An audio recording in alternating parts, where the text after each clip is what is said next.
And a red flag here can be, we don't have QAs. Our developers test themselves. That's very bad answer. The offer should be very good for me to accept position in a company like this. Some time ago, we talked about interviews, what to expect, how to get ready, what to say, and maybe what you shouldn't say. And today, it might be a good time to look on the situation from the second side.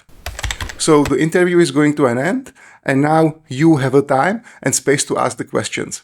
It would be a huge mistake from you to miss this opportunity. If you have nothing to ask, it might be a huge red flag. It might be a signal that first, you are not so interested in the position or in the company itself, or the second, you are simply inexperienced and you don't know what to ask, how to ask. You might not know what's interesting, what's important right now. So let me give you a few tips, what you should be aware of and what might be the red flag from your perspective towards the company. First, what's your development process like? You should be interested how the company operates. I will be talking specifically about software development, but you might apply this to various fields. You should absolutely ask about the development process. What you want to hear is that the company is agile. The correct answer here, they are using Scrum, Kanban, or Scrumban, some combinations like that. You don't want to hear they are using waterfall, and you absolutely don't want to hear that they are using something they developed themselves. This might be just my point of view, but based on my experience, if company is trying to reinvent the wheel in this field, in the field of processes, it's usually not a good sign. Scrum or Kanban are things which are currently evolved for tens of years, and they are used everywhere, all over the industry. It's quite possible that the Kanban or Scrum in two separate companies are not the same thing. That's almost for certain. But the basics should be the same. So if you are interviewing for the position of being software developer in some startup, let's say, and people there will tell you that they really don't believe in Agile, they really don't believe in Scrum or Kanban, and they develop their own methodology, I would be considering really hard if I want to work in a place like this. From this field, another thing what you should clarify is if there is a clear structure in meaning of team lead or some engineering manager, developers, QAs. Absolutely, there are more roles, but from the start, especially if you are applying for a junior position, these are really the only thing you should care about. And a red flag here can be, we don't have QAs. Our developers test themselves. That's very bad answer. The offer should be very good for me to accept position in a company like this. Second thing is, again, about processes. Ask, how do you handle code reviews and testing? There's like a natural follow-up on the previous things. The testing should be handled by professionals, by QAs. The code review should be handled by professionals. There are many ways how you can proceed with code review. The common way is that more senior employee, the more senior developer, reviewing code for juniors. But why are you asking is, what is the red flag here? The red flag would be, we don't do any code reviews. That's bad. It's not about trusting your developers.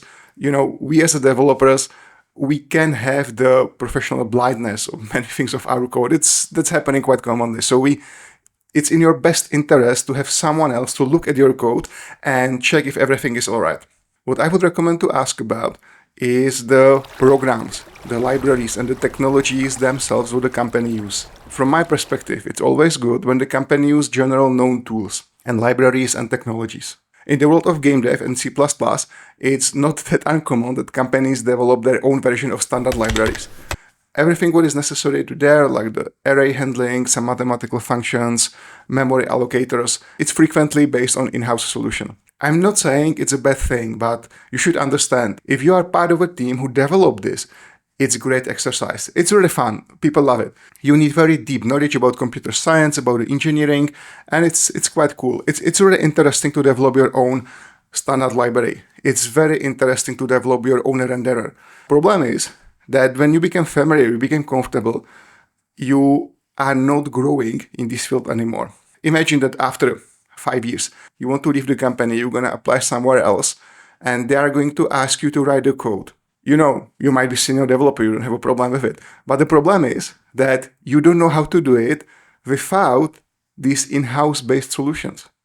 So if there's some proprietary library, your own standard library, you absolutely cannot use it during the interview with another company. Don't forget about it. You don't know how to write a code without the in-house solution. So if you are going to different company, which doesn't have the libraries, obviously, because it's in-house for the previous company, you cannot work there as effectively as you are working right now. That's something you should always consider. The more is the company based on in-house solutions, on proprietary software or even hardware, the worse for you, because you really cannot take this knowledge and apply it somewhere else. As I said, it's not necessarily an issue, but you should absolutely consider it. And if I would see that it's a great company, it looks very interesting, but built around these solutions, I would probably ask for more money than I would ask normally. Because by accepting that, you are literally decreasing your value on the market after you leave the company.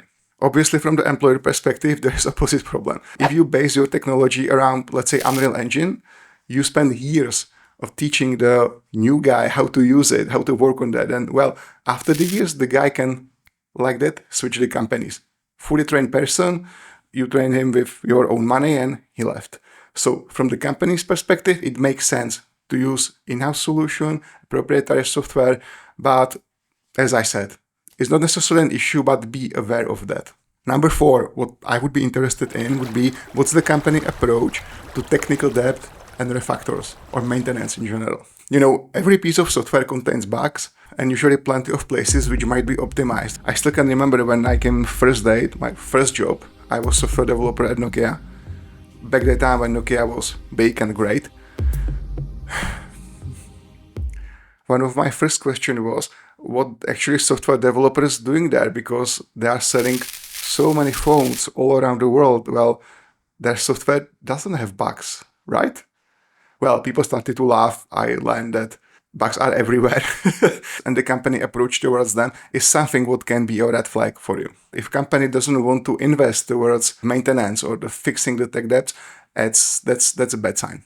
The company which would work exclusively around R&D, research and development, but somehow avoid fixing bad stuff from the past, that's a path to hell. More often yes than no. During the interview, I would be interested if there is some dedicated time what developers can use to fix the code or to deliver on some old promises, let's say tech debts. Next, I would be interested about the collaboration.